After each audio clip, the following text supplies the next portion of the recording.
Good afternoon and welcome to the Capita webinar, and today we're focusing on streamlining the back office to free up the front line. My name is Suzanne Avent and I'm the Business Services Director for Capita Local Government Services. I want to make this as interactive as possible, so please, whilst I'm going through the slides and the presentation, please send in questions via the online section. Okay, so in today's session, we're going to focus on a number of different areas. The pressures facing adult social care and children's services, the reality of the front line, the impact of business support services, options for rescoping those services. We're going to be looking at different delivery methods, how we can work together in practice, and what the benefits that can be achieved are. There are numerous pressures facing adults, social care and children's services currently. There are budget pressures, there's an ageing population, the rising birth rates, the impact of universal credit, social housing reform, proposed cap on care costs, the cost of adult social care, the cost of children's services, and the resources are very stretched. We need to improve efficiency, reduce costs, but protect the frontline resources. The reality of the frontline, it's difficult. We've done lots of reviews with local authorities, and there are various statistics around, some showing that up to 70% of a social worker's time is spent doing administration work. 70% of a social worker's time is spent sitting behind a desk, filling out forms or keying information into a computer. There's a reliance on resource-intensive processes, and there is a big need to reduce non-productive administration time. We need to free up resources to deliver frontline core services to vulnerable customers. The reality currently facing local authority business administration. What is business administration, business support? It forms the backbone to frontline service delivery. It generally spans a wide variety of service areas and functions, some in specific service areas such as children's services and adult services, and some administration is cross-council, focusing on a number of areas that happen in different directorates. It's generally spread across multiple locations, and it is very reliant on resource-intensive processes. Historically and generally across local authorities, there's limited cross-working. Administration resources generally work within individual teams and within individual directorates and departments. And there is very limited technology and automation. So in order to understand business support, we've looked at it across several different ways. So there are cross-council business support services covering the areas across the top of those slides, so such as stationery ordering, minute taking, word processing, freedom of information requests, processing ID badges. Administration happens across all council services, and very often a lot of the same things are being delivered in different directorates. Then there are service-specific business support. So primarily today we're looking at children's services and adult social care, where an awful lot of administration activity does take place. So the types of activity that happen in children's services, there's an awful lot of minute taking going on, there's an awful lot of processing of databases and of information around children's services and vulnerable children and vulnerable adults. Then there are other areas of administration within services, housing, planning, legal services, libraries, transport, and I'm sure that's not an exhaustive list. So there's a big challenge currently facing local authorities. So behind every service delivered, local authorities need a business support community and a process, and processes that are reliable, productive, cost-effective and efficient. We need to look at new models that will provide flexibility, that will reduce the amount of time taken to do administration processes, that are very adaptable to the changing agenda facing local authorities, that are resilient and remove single points of failure and single points of reliance where one person just does one thing. And we need to look at multi-skilling the resource to be able to get more from less.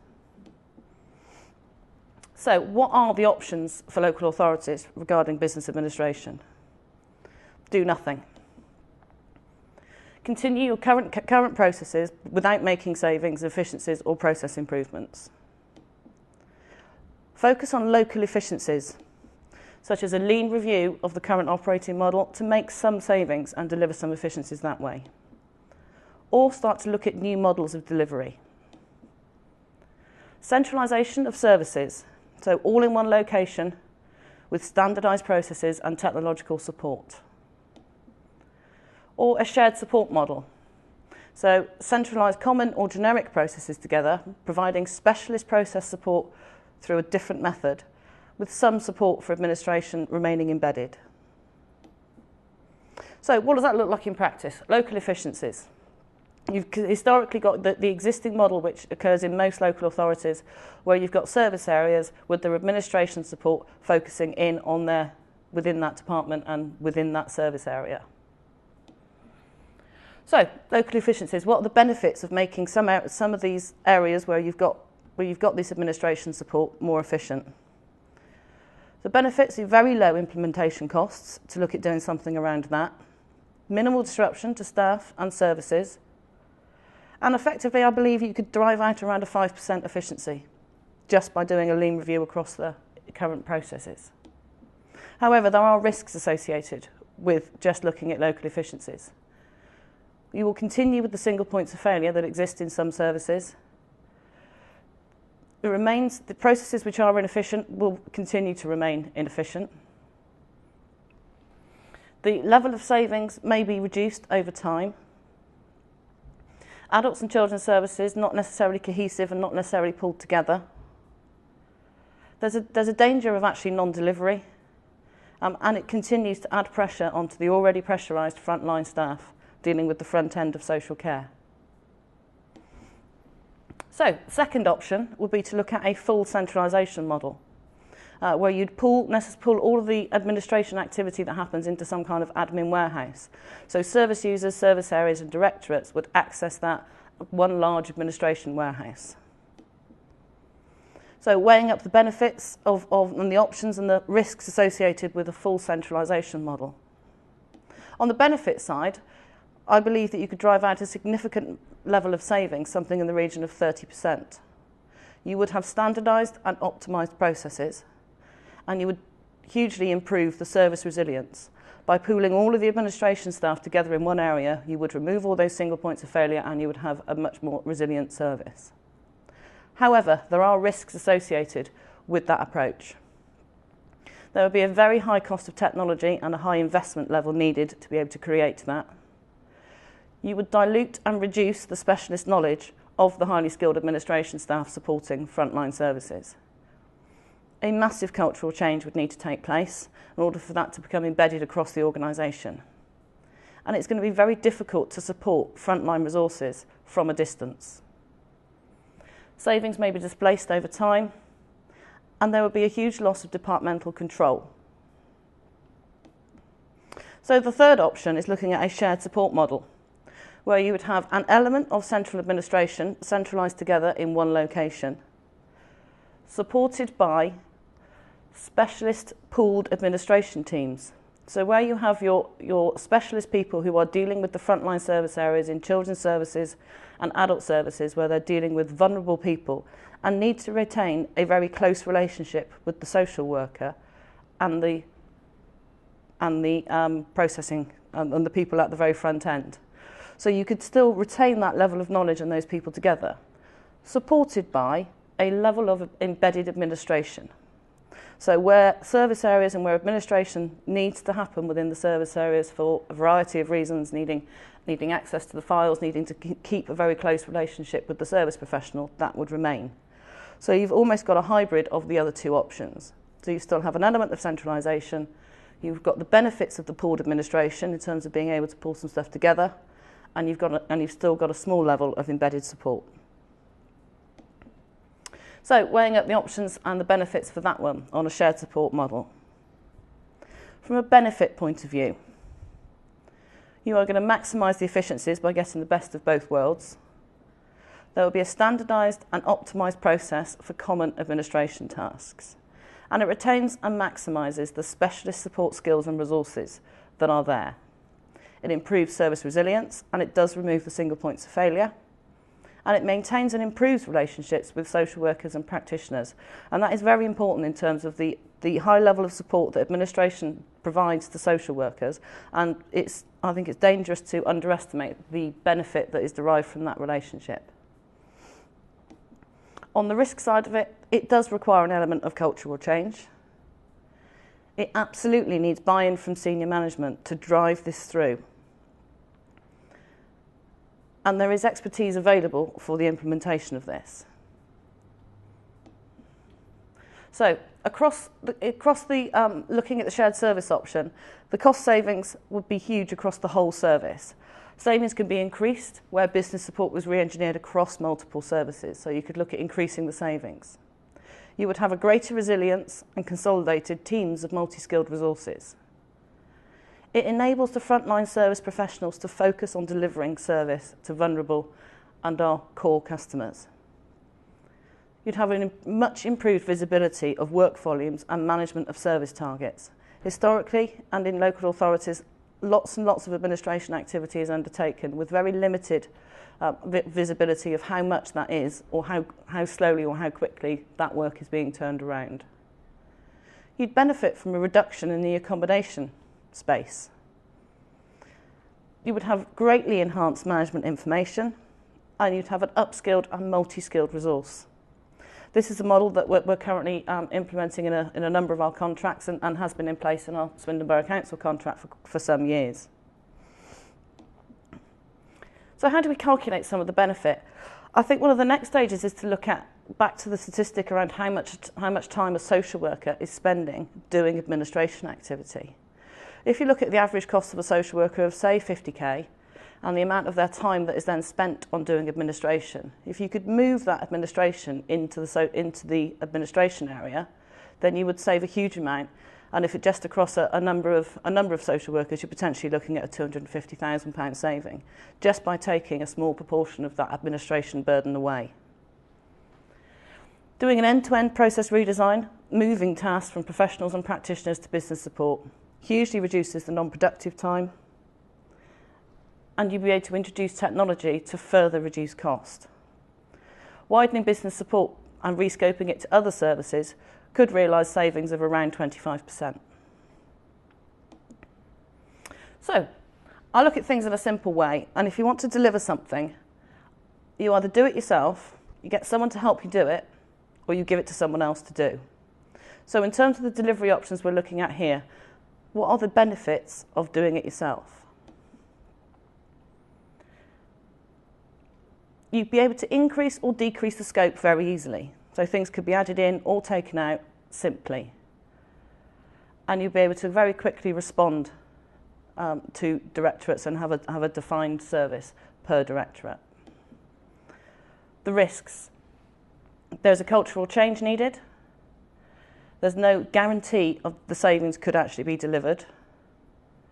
There's a high use of management time from within the local authority. There's limited capacity, experience, and ability to be able to do this within local authorities, and you would have an element of union disruption. So, second option, do it yourself, but with some support. The benefits of that are on the screen in front of you, and you'll be able to realise the savings. In terms of the risks, what are the risks of doing it? Again, there would be no guarantee of the savings. There's a high cost of engaging consultants to help and assist. There's a level of cultural change needed, and the performance standards may start to erode. Or, third option, you look for a business support provider to do this for you and with you. So it reduces the risk, is the reduced risk for the local authority on the benefit side. There is experienced expertise of doing this work before. The reduced cost from redundancy, because you'd be passing the burden to a partner to help. But there are, however, still some risks of doing this. You do need buy-in from senior management. There's still a level of cultural change needed. Whichever way you look at doing this, there are several essentials that need to be in place in order for this to be delivered. You need a strong performance management culture and a performance management system that enables the savings to be driven out. You need to be able to manage absence and manage performance in conjunction, so that actually when you're looking at driving out savings and realising benefits to the front line, you've got a strong performance and absence management culture. There needs to be staff buy-in, and there needs to be a level of cultural change. You need experience and you need knowledge of how to do this and how it can be done. A level of process redesignability needs to be in place, be that through various methods, either a lean process review, Six Sigma, or just business process re-engineering from a common sense approach. But there needs to be a strong process redesignability. Cross-training needs to happen, so we need to be able to multi-skill people who are doing similar tasks in supporting the front line to be able to do this and do more than one activity. There needs to be a level of business continuity during the change. So whilst the change is happening, we need to make sure that vulnerable customers, vulnerable adults and children are still being supported by administration. There needs to be a very strong communication culture, and the communication needs to be right and right across the organisation. The speed of implementation and realisation of savings, it needs to be done quickly in order to be able to realise the savings that local authorities need to deliver. And there must be a senior management and board commitment to this. And that needs to be driven down through middle management and gaining middle management buy-in.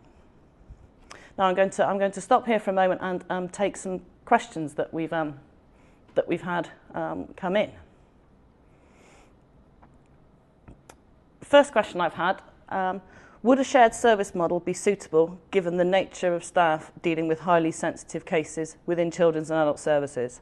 I absolutely believe that the shared support model does absolutely support that. By pooling together your specialist children's and adults administration activity, you can take out the level of administration activity that they don't need to be focusing on and isn't using their skilled knowledge, and you can pull people together to be able to drive out the efficiencies while still maintaining the knowledge and the ability to deal with highly sensitive and emotionally resilient, difficult work. I've had another question. Where do the main savings come from? I believe that the main savings and our experience in working with other authorities and working with Swindon Borough Council has driven out these savings by pooling together the administration activity, cross-training people and centralising people into one location. And a large level of savings has also been driven out through that because we have been able to help councils free up building capacity and use less space and less office accommodation. And another question. Is there an opportunity for consultancy and service rescoping with the council still delivering the admin functions? Absolutely yes, and this comes back to, I believe, the slide around my belief on how you do things. You either do it yourself, you get someone to help you do it, or you give it to someone else to do. And absolutely, consultancy and service rescoping is something that we do and is a definite option.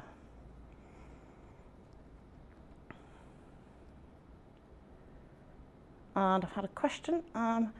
Do you have any examples of how business administration rescoping is helping local authorities? Absolutely. We have, as I mentioned earlier, we have a contract with Swindon Borough Council, which has been in place for several years now, and has several years still to run, where we have rescoped and redesigned the entire business support administration function.